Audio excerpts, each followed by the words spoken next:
यीशु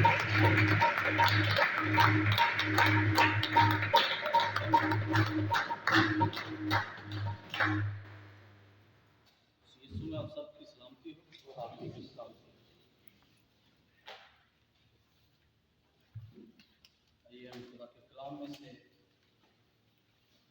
आज सीखने को हैं, मेरे साथ निकालिए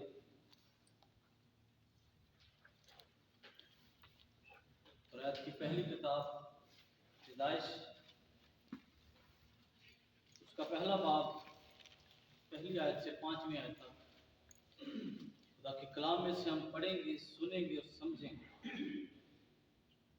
यूं लिखा है, खुदा ने इब्तिदा में जमीन और आसमान को पैदा किया, खलक किया, और जमीन वीरान और सुनसान थी और गहराओं के ऊपर अंधेरा था, और खुदा की रूह पानी की सतह पर जुम्बिश करती थी। और खुदा ने कहा कि रोशनी हो जा, और रोशनी हो गई। और खुदा ने देखा कि रोशनी अच्छी है, और खुदा ने रोशनी को तारीकी से जुदा किया। और खुदा ने रोशनी को तो दिन कहा और तारीकी को रात, और शाम हुई और सुबह हुई, सो पहला दिन हुआ। खुदावंद के पाक कलाम के पढ़े और सुने जाने पर खुदावंद की बरकत हो सकते हैं। आमीन। तशरीफ रखिए, खुदावंद आप सबको बरकत दे।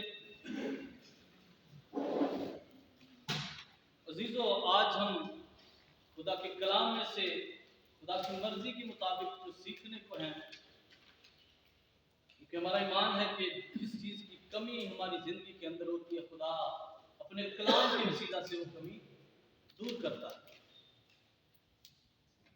तो आज हमारा जो मजमून है, इमाल की किताब के हवाले से जो हम इमाल की किताब सीख रहे हैं, पौलुस रसूल की ज़िंदगी के मुतालिक हम सीख रहे थे कि उसकी ज़िंदगी में यीशु मसीह ने उसे 5 मकासद बख्शे। और पिछले जुमे हम खुदा के खादम के वसीला से हमने सीखा कि खुदा के बेटे यीशु ने से फरमाया कि तू उनकी आंखें खोल। पहला मकसद हमने पौलुस रसूल की ज़िंदगी का पिछले जुमा को सीखा था कि रूहानी आंखें खुदा के कलाम में से हमने सीखा कि कैसे खुलती हैं। खुदा की शुक्रगुजारी करते हैं कि बड़े कमाल तरीके से खुदा के कादम ने खुदा की दी हुई हिकमत से हमें सिखाया। आज का जो टॉपिक है, मजमून है, उससे अगले 2 मकासद हैं। मेरे साथ निकालिए इमाल की किताब, उसका 26वां बाब, उसकी 18वीं आयत। हम उसको दोबारा पढ़ेंगे। यीशु मसीह ने उसे 5 मकासद बख्शे थे उसकी खिदमत में। और ये खुदा का कलाम हमें ये सिखाता है कि उसके अलावा जितने भी शागिर्द थे,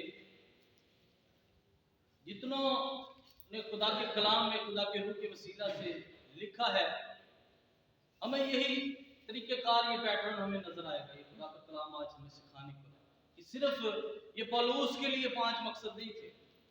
तो खुदा जिसे खिदमत के लिए चुनता है, जिसे अपनी गवाही के लिए चुनता है, खादम बनाता है, उसको ये मकासद बख्शता है। 18वीं आयत में लिखा है कि तू उनकी आंखें खोल दे ताकि अंधेरे से रोशनी की तरफ और शैतान के इख्तियार से खुदा की तरफ रुजू लाएं, और मुझ पर ईमान लाने के बायस गुनाहों की माफ़ी और मुकद्दसों में शरीक मिरास पाएं।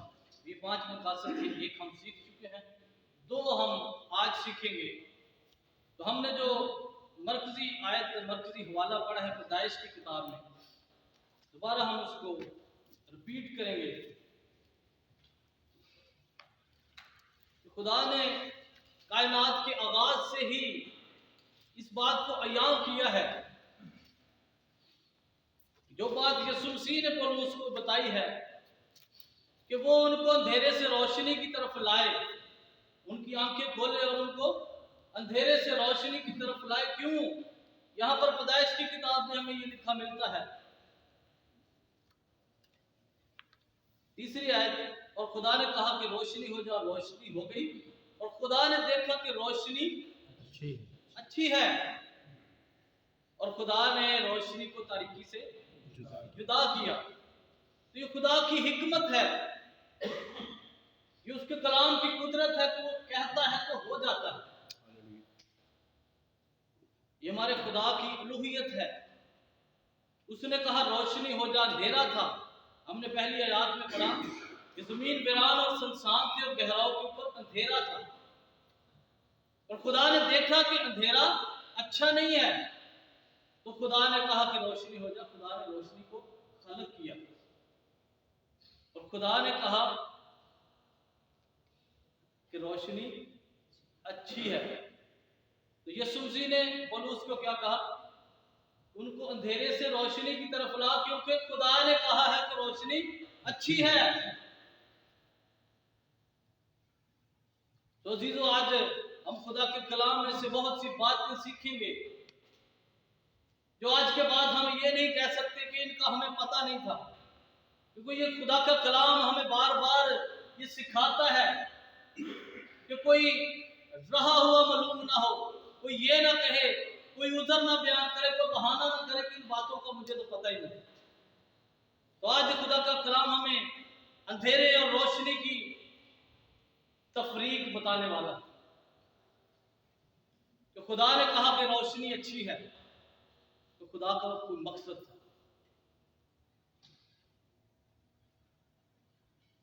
तो आगे बढ़ेंगे। इससे पहले हम अपने इस मजमून को सीखे आगे बढ़े। पौलुस रसूल की 5 पेशियां थी, हमने सुना था। 3 हमने बयान की और 2 अभी बाकी। मुख्तसर उन पर नजर करेंगे ताकि हम कुछ बातें उनमें से सीखें। तो वो जो पेशियां पौलुस रसूल की थी, उन पेशियों के दौरान उसने खुदा की खिदमत जारी रखी, उसने मसीह की गवाही को जारी रखा, क्योंकि यीशु मसीह का उसके लिए हुक्म था कि आगे चलकर भी तुझे ऐसे ही मेरी गवाही देनी है। तो चौथी जो उसकी पेशी थी वो फिस्तस बहादुर के आगे थी।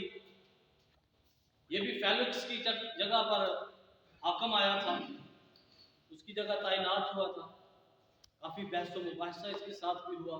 पौलुस ने मसीह की गवाही दी, अपना अहवाल बताया, अपनी गवाही शेयर की। चंद आयत हम देखेंगे 25वें बाब की 6ठी आयत में लिखा है,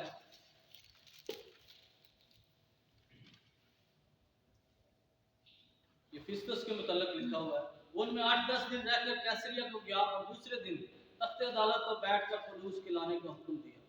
तो उसने जब अपने दिन गुजार लिए, नया आया था फेलिक्स की जगह, उसने अपने दिन गुजारे, फिर उसने वो मुकदमा देखा, तो उसने पौलुस को हाजिर होने का हुक्म दिया। अपने सिपाहियों को कहा उसको तख्ते अदालत के सामने लाया।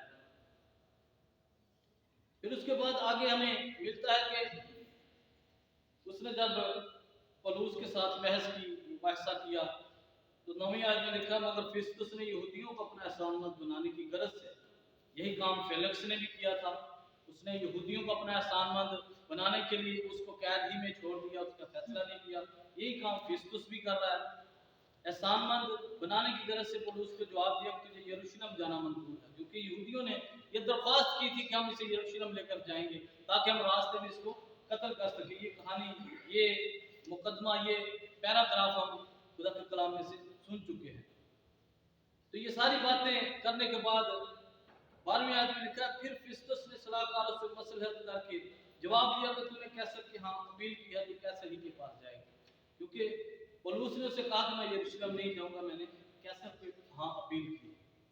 सो ये फिस्तुस के सामने पेशी थी। इसके बाद अगरबा बादशाह के सामने 5वीं पेशी पौलुस रसूल की जो है वो हमें नजर आती है। 26वें बाब की 2री आयत से पौलुस उसके सामने अपनी जो गवाही है उसको शेयर करता है, जो अपनी अहवाल है, जो उसका मुकदमा, उसके मुतल्लिक अपनी बात जो है वो स्टार्ट करता है।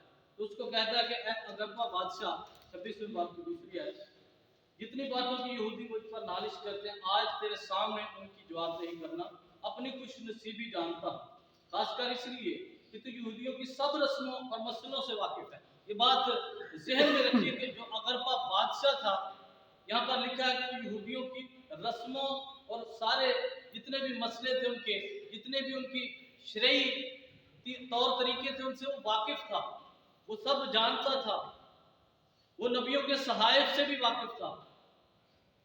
बस मैं मिन्नत करता हूं कि तहम्मुल से मेरी सुन ले। अब आगे वो अपनी बात का आगाज करता है कि मैं, ये सारे यहूदी भी जानते हैं कि मैं यहूदियों के सबसे पाबंद मजहब फिरके से ताल्लुक रखता हूँ, फरीसी हूँ, जो सबसे ज्यादा शरीयत की पाबंदी करते हैं। तो ये पौलुस अपना अहवाल बताता है।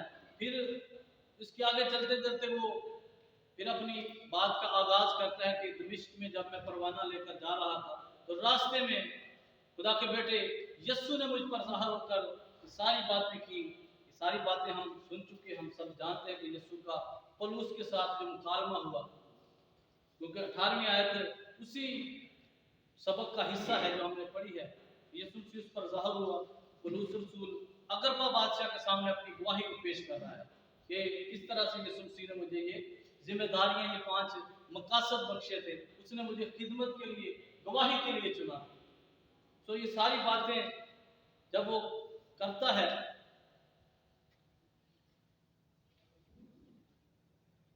तो 24वें आयत में लिखा है,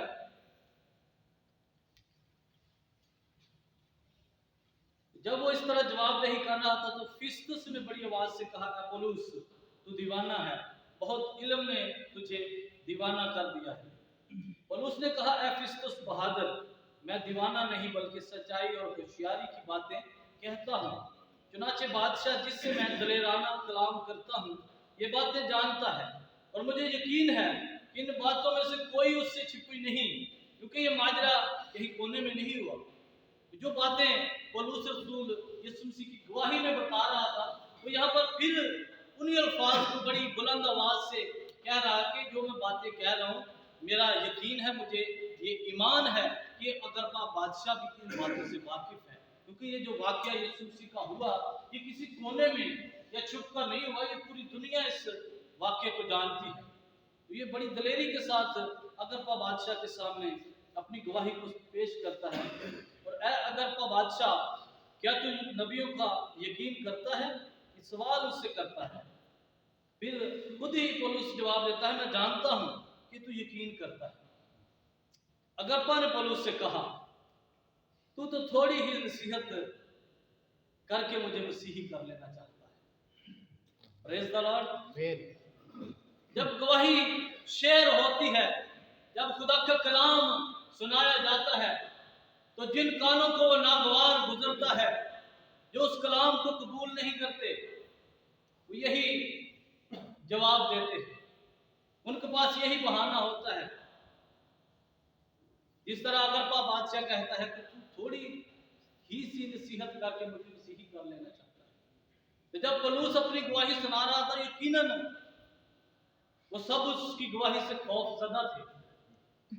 जब फेलिक्स हाकिम के साथ पौलुस की बहस होती है, पर वहां पर भी खुदा के कलाम में हमें ये लिखा हुआ मिलता है कि वो उससे दहशत खाता था, क्योंकि खुदा का रूह उसके अंदर था। तो जिस खादम, जिस गवाह के अंदर खुदा का रूह होता है, जो कान उस गवाही को सुनना नहीं चाहते, उससे दहशत तो खाते हैं, लेकिन उस तालीम की तरफ राग़िब नहीं, वो मसीही नहीं होना चाहते। खुदा का कलाम हमें ये सिखाता है। हमने इमाल की किताब 11 बाब में सीखा था, 26वें आयत में, शागिर्द सबसे पहले कहां पर मसीही कहलाए? अंताकिया में। क्यों? क्योंकि वो यीशु मसीह की गवाही दे रहे थे, उसकी तालीम को लोगों तक पहुंचा रहे थे, डिलीवर कर रहे थे। जिस खादम के अंदर, जिस शख्स के अंदर खुदा का कलाम, खुदा की बातें होती हैं, खुदा का कलाम ये सिखाता है अजीजों कि वो मसीही है, नाम का नहीं। खुदा का कलाम कहता है, पौलुस रसूल ने कई जगहों पर कहा है हम खुदा के कलाम में आमेजिश नहीं करते। तो जो आमेजिश करते हैं वो मसीही नहीं होना चाहते। अजीजों, ये खुदा का कलाम सारी रवायतों से अफजल है। जो खुदा का कलाम हमारे लिए हुक्म अता करता है, हमारा फर्ज बनता है कि हम उसकी तामील करें। आमीन, आमीन, आमीन। क्योंकि खुदा का कलाम खुदा का हुक्म है, खुदा की मर्जी है। खुदा चाहता है कि हम उसकी मर्जी के मुताबिक अपनी जिंदगी को गुजारें। तो ये दो पेशियां लाजमी था ताकि हम जाने के नसीहत के वसीला से मसीही हुआ जाता है। जब हम नसीहत पर कान नहीं लगाते, हम ये नहीं कह सकते हम मसीही हैं, क्योंकि नसीहत खुदा के कलाम में से होती है, आमेजिश के बगैर होती है, रद्दो बदल के बगैर होती है। तो अगरपा इस बात को जानता था कि पौलुस जो बातें कर रहा है वो सच है, और यकीन भी करता था, सहायफ से भी वाकिफ था। इसीलिए उसने जान छुड़ाई कि तू थोड़ी सी नसीहत करके मुझे मसीही कर लेना चाहता है। तो अजीजों, खुदा का कलाम हमें ये सिखाता है कि जब खुदा का कलाम हमें ये नसीहत करता है तो हमें नसीहत पजीर होना चाहिए ताकि हम मसीही बन सकें। आइए हम अपने मजमून की तरफ चलते हैं। यीशु मसीह ने उसे 5 मकसद बख्शे थे पौलुस रसूल को। तो दूसरा मकसद जो 18वीं आयत के मुताबिक है, ताकि अंधेरे से रोशनी की तरफ। ये पौलुस रसूल की खिदमत का दूसरा मकसद है, यीशु मसीह ने उसके लिए मुकर्रर किया, जो पौलुस इकरार कर रहा है। तो हमने खुदा के कलाम में, पैदाइश की किताब में ये सीखा है, ये पढ़ा है, ये सुना है कि खुदा ने रोशनी को अच्छा कहा है और उसको तारीकी से जुदा किया है। आज भी खुदा चाहता है हम तारीकी के कामों को छोड़ें, रोशनी में आए। मेरे साथ निकालिए रोमियो के नाम पर रसूल का पत्र, उसका 13वां बाब।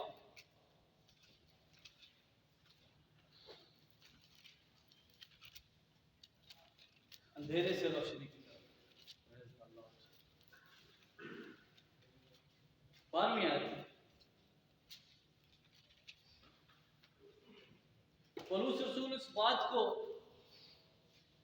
रोमियो के कलीसिया के नाम भी ये लिखा है, रात बहुत गुजर गई और दिन निकलने वाला है, बस हम तारीकी के कामों को तर्क करके रोशनी के हथियार बांध ले। तो अजीजों, खुदा चाहता है कि जितनी जिंदगी हमने तारीकी में गुजारी है, खुदा के कलाम से नावाकिफियत में गुजारी है, खुदा चाहता है कि हम रोशनी में आए, क्योंकि रोशनी अच्छी है, ये खुदा ने मुकर्रर की है।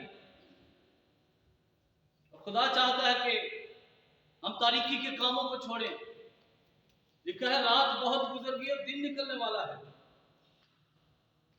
बस तारीकी के काम को छोड़कर रोशनी के हथियार बांध लें। अगली 2 आयत। जैसा दिन को दस्तूर है शास्त्री से चले, ना कि नाचरंग और नशाबाजी से, ना जनाकारी और शहवत परस्ती से, और ना झगड़े और हसद से, बल्कि खुदा यीशु मसीह को पहन लो और जिस्म की ख्वाहिशों के लिए तदबीरें न करो। खुदा चाहता है कि हम अंधेरे से रोशनी की तरफ आए, खुदा के कलाम से वाकफियत बनाएं, खुदा के कलाम की गहराइयों को सीखें।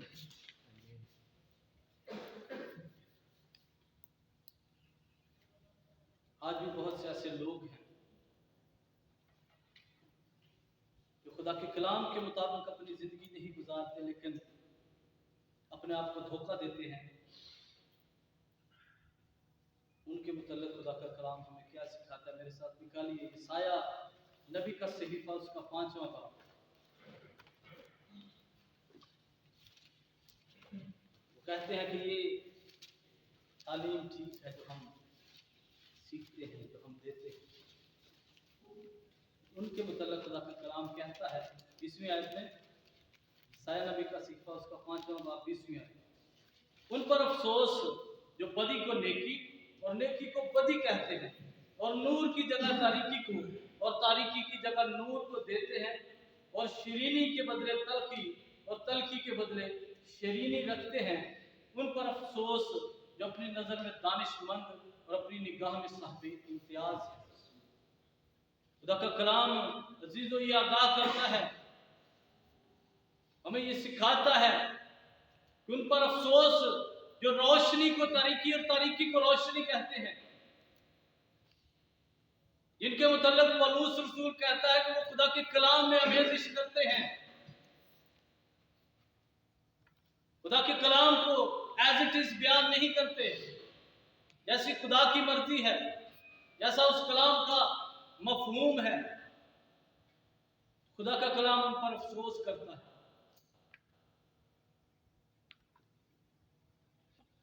तो मैंने कहा ये पैटर्न, ये तरीक़ेकार सिर्फ पौलुस रसूल को ही नहीं मिला, बल्कि खुदा के कलाम में से बाकी शागिर्दों के पास भी यही तरीक़ेकार खुदा का कलाम हमें सिखाता है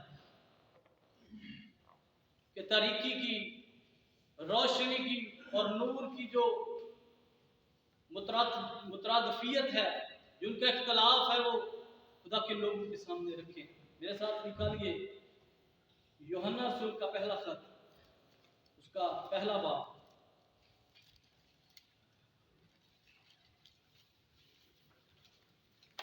उसकी 5वीं से 7वीं आयत।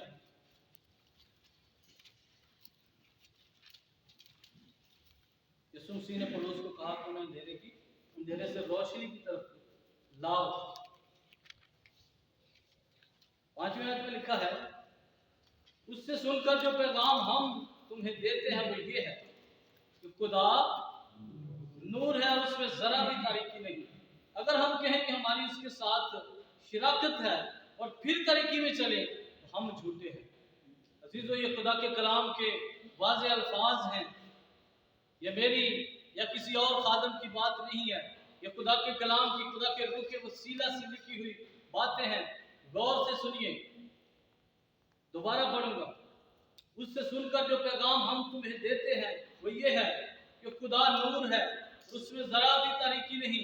अगर हम कहें कि हमारी उसके साथ शराकत है, अगर हम उसे कहें कि ए बाप हम तेरे बेटे हैं, अगर हम उससे दुआ करते हैं कि ए हमारे बाप तू जो आसमान पर है, अगर हम कहें कि हमारी उसके साथ शराकत है तो हम झूठे हैं, क्योंकि हमारा खुदा नूर है, उसमें जरा भी तारीकी नहीं।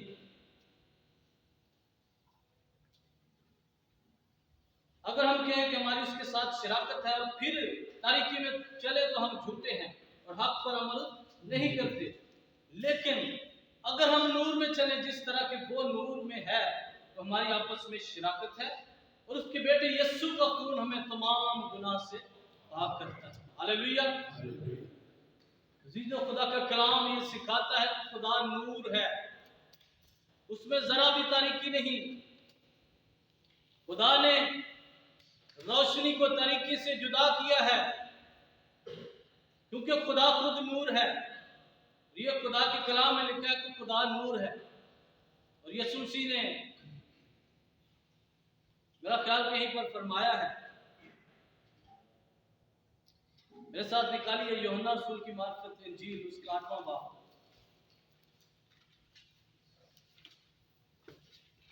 उसकी 12वीं आयत।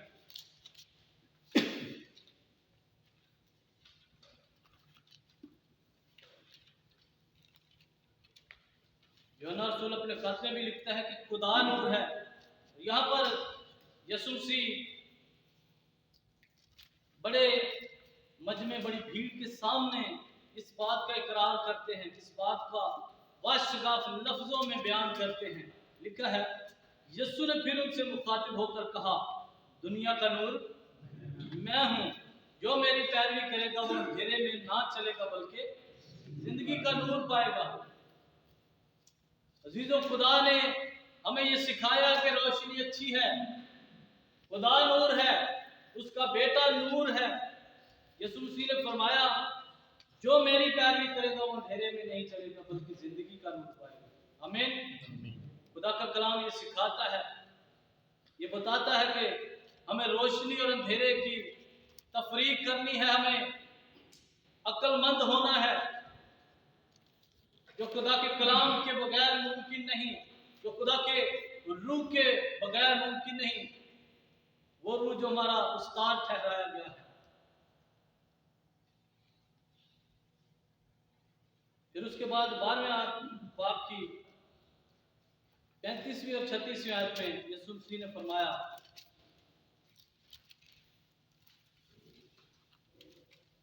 बस यीशु ने उनसे कहा कि और थोड़ी देर तक नूर तुम्हारे दरमियान है, जब तक नूर तुम्हारे साथ है चले चलो।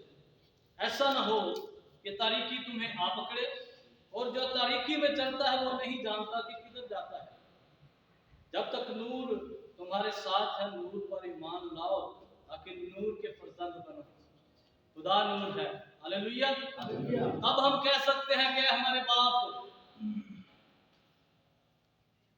अब हम अपना रिश्ता उसके साथ बना सकते हैं बड़ी दलेरी के साथ, जब हम नूर में चलेंगे। क्योंकि यहाँ पर लिखा है, जब तक नूर तुम्हारे साथ है नूर पर ईमान लाओ ताकि नूर के फर्जंद बनो। आमीन। तो अजीजो, हमें नूर के फर्जंद बनना है, हमें तारीकी से निकलना है। ये पौलुस रसूल को खुदा के बेटे यीशु ने मकसद बख्शा था। और खुदा के कलाम में हमने बाकी शागिर्दों के मुतल्लिक भी सीखा है कि वो तरीक़ेकार उनके पास भी था। वो नूर की और अंधेरे की डिफरेंस लोगों को बताएं। और जब तक हम खुदा के कलाम की तरफ राग़िब नहीं होते, खुदा के कलाम की तरफ तवज्जो नहीं करते, हम नहीं जान सकते कि हम तारीकी में हैं या नूर में। तो वक्त है कि हम खुदा के कलाम को सीखें। हमारे पास बड़ा गोल्डन चांस है। खुदा ने हमें अच्छा रोजगार, अच्छे वसाइल बख्शे, और उसके साथ खुदा ने ये जगह बख्शी है, खादम बख्शी है कि हम खुदा के कलाम को सीख सके। खुदा के रूह कुदस को मांगिए, क्योंकि खुदा ने उसे हमारे लिए मददगार ठहराया है। इस बात को जानिए, उसके वसीले के बगैर हम खुदा की बातों को नहीं समझ सकते। हमने पिछले जुमे में भी यही सीखा था कि रूहानी आदमी खुदा के कलाम को समझ सकता है। खुदा के रूह को मांगिए।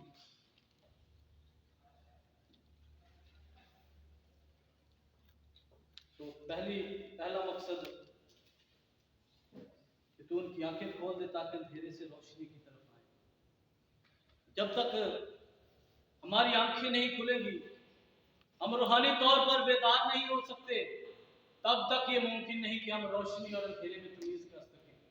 तो खुदा के कलाम की कुदरत है, ये यीशु मसीह का दिया हुआ तरीक़ेकार है कि पहले आंखें खुलें, फिर अंधेरे और रोशनी में तमीज होगी। सोचने का वक्त है, हमें अपनी आंखें खोलनी है खुदा के रूह की वसीला से, खुदा के रूह की मदद से।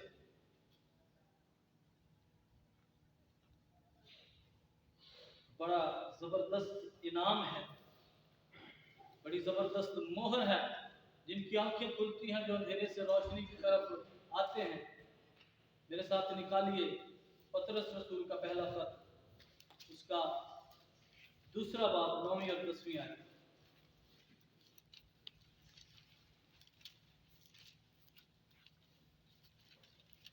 जब आंखें खुलती हैं, जब हमें रोशनी और तरीकी की तमीज होती है, तब ये बातें हम पर सादिक आती हैं। खुदा के कलाम में लिखा है, लेकिन तुम एक बरगुज़ीदा नस्ल, शाही कहनों का फिरका, मुकद्दस कौम और ऐसी उम्मत हो जो खुदा की खास मलकियत है, ताकि उसकी खूबियां जाहिर करो, जिसने तुम्हें तारीकी से अपने अजीब रोशनी में बुलाया। हालेलुया। पहले तुम कोई उम्मत न थे, मगर अब खुदा की उम्मत हो। तुम पर रहमत ना हुई थी, मगर अब तुम पर रहमत हुई। क्यों? क्योंकि हमें रोशनी और तरीकी का पता चला है। खुली हैं, तब हम पहले कोई उम्मत न थे, अब उम्मत है। अब हम मसीही हैं। अब हमें पता चला है कि जो खुदा ने रोशनी अच्छी ठहराई थी, क्यों ठहराई थी? क्योंकि खुदा नूर है।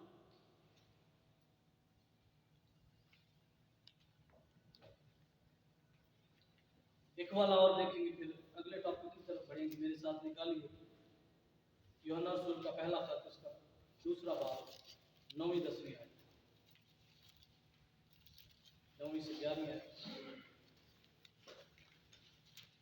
पहला यूहन्ना दूसरा बाब, 9वीं से 11वीं आयत।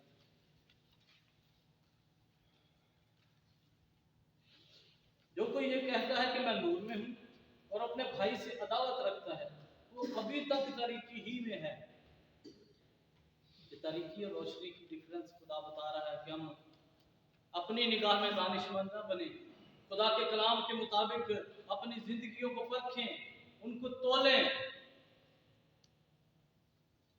जो कोई अपने भाई से मोहब्बत रखता है वो नूर में रहता है और ठोकर नहीं खाने का, लेकिन जो अपने भाई से अदावत रखता है वो तारीकी में है और तारीकी ही में चलता है और ये नहीं जानता कि कहाँ जाता है, क्योंकि तारीकी ने उसकी आंखें अंधी कर दी है।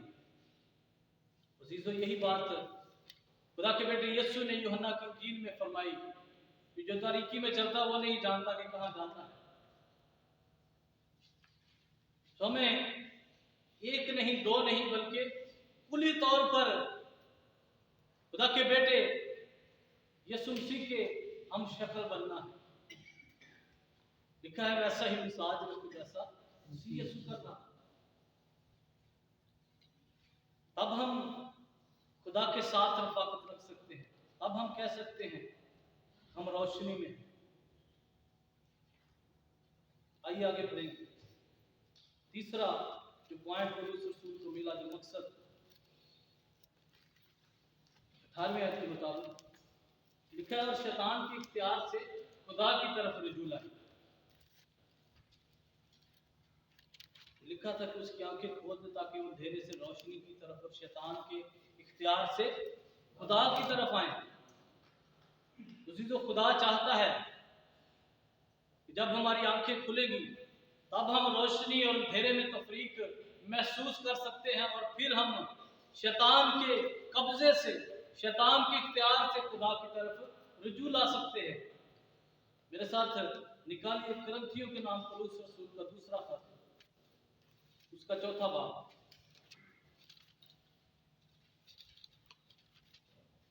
जब हम खुदा की तरफ कदम बढ़ाएंगे तब ही खुदा हमें कुव्वत बख्शेगा। कि यीशु मसीह ने इमाम की किताब के स्टार्ट में ही फरमाया था कि ठहरे रहो तब तक तुम्हें आलम वाला से कुव्वत का लिबास न मिले। उस कुव्वत के बगैर हम कुछ नहीं पा सकते।